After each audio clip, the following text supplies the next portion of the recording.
So I wake up and I'm getting ready to put today's video together. And I read this, I see some headlines. Dow drops 400 points, stocks on track for worst week in 2 years. And I wasn't able to complete the video. So I had to go eat lunch, took a break. Just wasn't really feeling it, wasn't into it. And I thought about doing a live today, but I think for today's broadcast, we're just going to keep it as a non-live. So this was earlier. Of course, today Congress was flipping out. They tossed the memo hand grenade in there, and believe me, I haven't even really paid too much attention to that garbage. It's a bunch of refuse. Everyone in Congress could get pneumonia and pass away with it tomorrow, and I wouldn't really care. You can't make an omelet without breaking some eggs. Yeah, a couple of good guys might perish in that, but I think a lot of them, we'd probably fare okay. So they're all up in arms. They're flipping out. And I figured, well, there's probably a little bit of oversold. Maybe it'll come back a little bit today. But it was down 397 on the Dow. S&P was 32. NASDAQ was down 70. And then I go to lunch and I come back. So I go to peruse the news and I see this guy giving himself the Darth Vader death grip. He's trying to, I think he actually committed suicide on the stock exchange floor by choking himself to death. And there you can see it. They actually caught him in the act. That's an actual photograph of a stock trader in absolute panic, choking himself out by a 670-point plunge, suffering the worst week in 2 years. Dow plunging 670 points. Did we or did we not talk about this in the last couple of episodes? I'm pretty sure my memory serves correct that we have discussed the potential and the chances of this happening being pretty great. And here we can see the Dow down 665, down 2.5%. Again, it sounds like a big number, but it's only 2.5% because the Dow is sitting at 25,000. So these big drops, whereas in 2008 were a little bit more dramatic percentage-wise, this is only a 2.5% drop. The S&P, 59 points, again a 2% drop. NASDAQ, 144, and that's 1.96%. So it looks like all of them across the board down about 2%. And you can see the VIX there, the fear index, up 17.47, and that's up 29.7%. Pretty significant there for the VIX. Jumping over into the metals, we see silver down 60 cents, down 3.5%. So silver took a bigger beating than the Dow Jones, which is pretty surprising. However, if you look at its history, and we've talked about this in the past also when Bear Stearns' event took place, and during the height of the economic crisis, when a lot of that was selling off, silver didn't do too well. And that happens to be something that I've pointed out as a flaw with silver in the past, is it seems to get beat down during these big financial sell-offs. It's a weakness that it has, and it's happened time and time again. It is a pattern with it. Gold down 1%. Not as bad. Got 1350 knocked off of it there. Still sitting at 1334.40. Copper down about 1%. Platinum down 1.37%. Palladium, just a glorious metal these days, it seems like, up 1620, up 1.58% for palladium there. I hope you're buckled up and ready for today's Junius Multi-Channel broadcast, because we're not just going to look at the financial markets in their cataclysmic situation. We are also looking at crypto, and all of this is going to point to a more summarized discussion of what we had yesterday, whereas gold is going to be a very strong safe haven to be in the coming times. Here we're looking at over $100 billion wiped off of global cryptocurrency market in 24 hours. There was only like 500 or 600 billion to begin with. A fifth of it. That's a significant percentage wiped off of the market cap of cryptocurrency. All of them down significant percentages. We're not talking about 2 or 3 or 4% declines right now. We're talking about 20% and greater declines, where Bitcoin fell even below the 8,000 mark. You read the bullet points here, over $100 billion was wiped off of the global cryptocurrency market in 24 hours on Friday. concerns over tighter regulation and worries that the Bitcoin price was manipulated on a major exchange called Bitfinex by a cryptocurrency called Tether weighed on prices. Now remember, we just mentioned that the other day. Remember, we talked about the Tether situation and how Bitfinex and Tether was boosting Bitcoin's price, and we were going to see a dramatic decline in Bitcoin. Be quiet, kitty. Based on this, Bitcoin, Ethereum, and Ripple all saw their prices tank. Everything was being annihilated that evening. Over $100 billion was wiped off the global cryptocurrency market in 24 hours on Friday, amid concerns over tighter regulation and worries that Bitcoin price was manipulated on a major exchange. The total market capitalization, or value, of all cryptocurrencies in circulation stood at $405 billion Friday morning, New York time. According to data from CoinMarketCap.com, which takes into account the prices of digital coins across a number of key exchanges, this was a fall of $112.6 billion in value from a day before. Cryptocurrencies have seen a major sell-off this week. Bitcoin fell below $9,000 on Thursday and briefly dropped below $8,000 Friday. Think about it. It hit $19,000 like a month ago. That's a $11,000 drop. Could you imagine being someone who bought a full Bitcoin at $19,000 and now it's sitting at $8,000? You better eat that. According to CoinDesk Bitcoin Price Index, which tracks prices from 4 major cryptocurrency exchanges.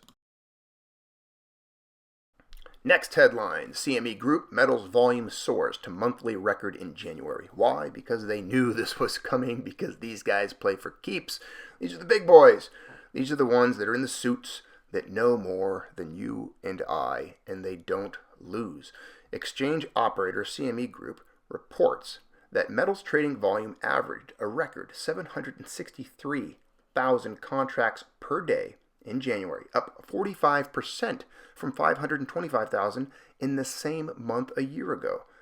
Sequentially, last month's volume was up 44% from 531,000 in December.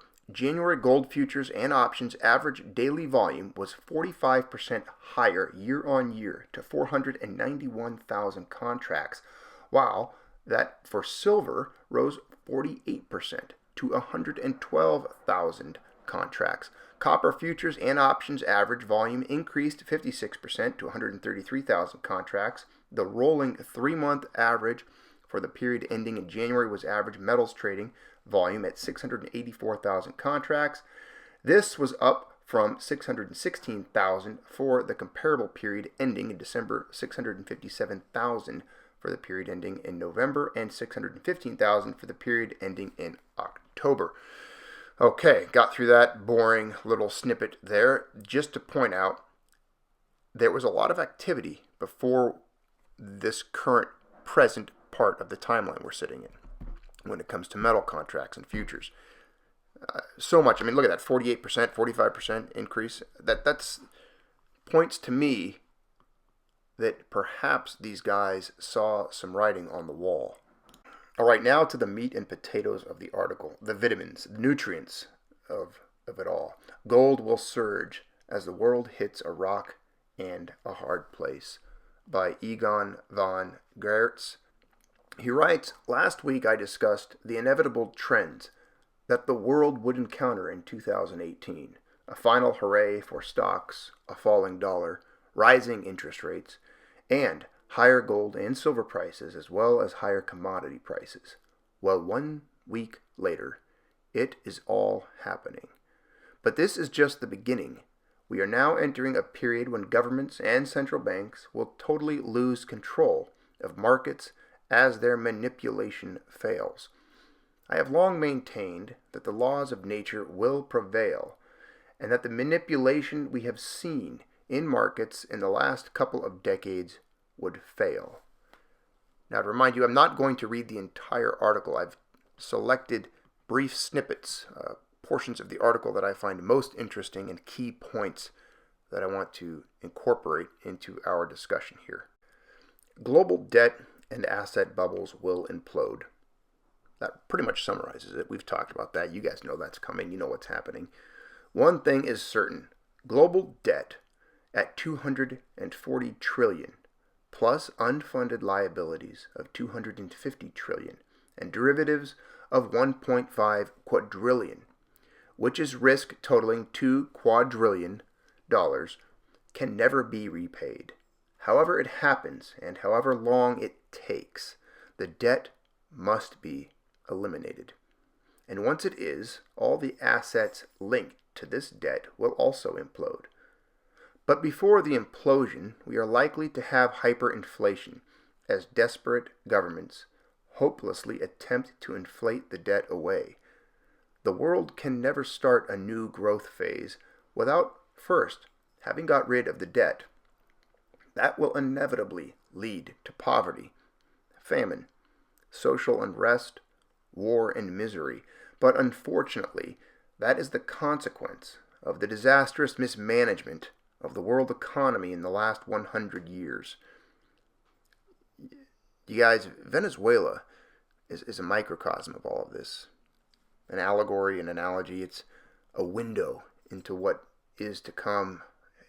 It could be a warning. It could be the canary country in the global economy coal mine, whatever you want to call it.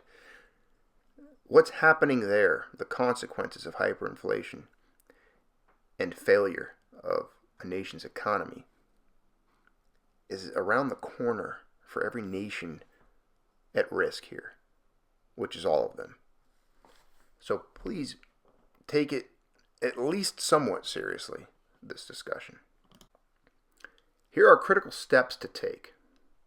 So what can we all do in the meantime? Here are a few tips. Get out of the stock market on the coming final rally. That is a point we've made several times, as well as the next one. Get out of the bond market. Get out of debt. All great points. Get out of investment property. Real estate's probably going to take a hit here. Don't depend on a pension system which is likely to fail. Don't expect the government to look after you. If you lose your job, plan how you can survive. There are lots of services that are in demand in a depression. If you have savings, don't keep them in the banking system. Hold gold and silver outside the banking system. Family and friends are extremely important in difficult times. Create a circle of mutual dependence and trust. Community, tribalism, all of that. That's all good things. Here is a dollar chart. We've been talking a lot about the dollar lately, looking at it. And the dollar index is in free fall, now at 90.9, next target 70. Lately it's been around 88, 89. I just checked on the dollar and it was 89.17 currently. Gold is in a hurry and has moved up $100 in the last 30 days. Gold was at $12.37 on December 12th and is now $13.37. On the quarterly chart, gold has broken all resistance, and the next target is new highs above $1,920. That is very likely to happen in 2018. Thereafter, gold will reach my old standing forecast of at least $10,000. Now, this is this gentleman's opinion here, Egon, in today's money, and multiples of that price in hyperinflationary money. So you're looking at, once silver starts motoring, it will move more than twice as fast as gold, as the gold-silver ratio moves from 77 currently to 30, where it was in 2011. Eventually, the ratio should reach its historical average of 15, which would mean a silver price of $666 when gold reaches 10,000. Now, this is where me and him diverge a little bit, because I don't see either of these reaching those numbers. And I'm not one of the committed believers in the what was once government mandated 15-to-1 ratio of silver gold. I don't think that'll occur. Again, that's my opinion. A lot of people in the metal community here might disagree with me, but there's no reason we can't be friends over those little tiny disagreements. I mean, there's nothing to be zealous over, but I just don't see it happening. If silver gold ratio ever got to 30-to-1, I would dump my silver immediately for gold. These targets look sensational today, but are definitely not unrealistic. Once the avalanche starts, it will be unstoppable. On its way, it will destroy all resistance, including manipulation and the fake and artificial paper markets in precious metals. We will then see the true price of free gold and silver. But investors must remember that physical gold and silver are primarily held as insurance against a rotten financial system for wealth preservation purposes. As all bubble assets implode, gold and silver will be the best protection against the biggest wealth destruction in history. Without beating a dead horse, there's plenty of videos and playlists here in the archives that reiterate the points that we've made on the sound money principles and the wealth preservation capabilities of gold and precious metals, as well as the direction the overall economy is headed. We've talked about debt so many times. It's almost fatiguing, exhausting to bring up the points time and time and time again, as if we live in some form of a Groundhog Day where we wake up to Sonny and Cher and then report the same old stories and news repeatedly. But I guess, I don't know, maybe it's something we have to do to remind ourselves and hopefully tell other people that might not know. It always is surprising to see newcomers that are just now finding out the value and the world that exists in stacking and in precious metals as wealth preservation. And now that we see the markets teetering, which we've pointed out that a major decline could be in store for them, we're also seeing major declines and threats to the crypto world. And the only real vestige, the only last readout you have, the best fortification for your wealth, is what you are looking at right now, gold. If you don't have any, get some. If you have other asset vehicles, sell them to get some.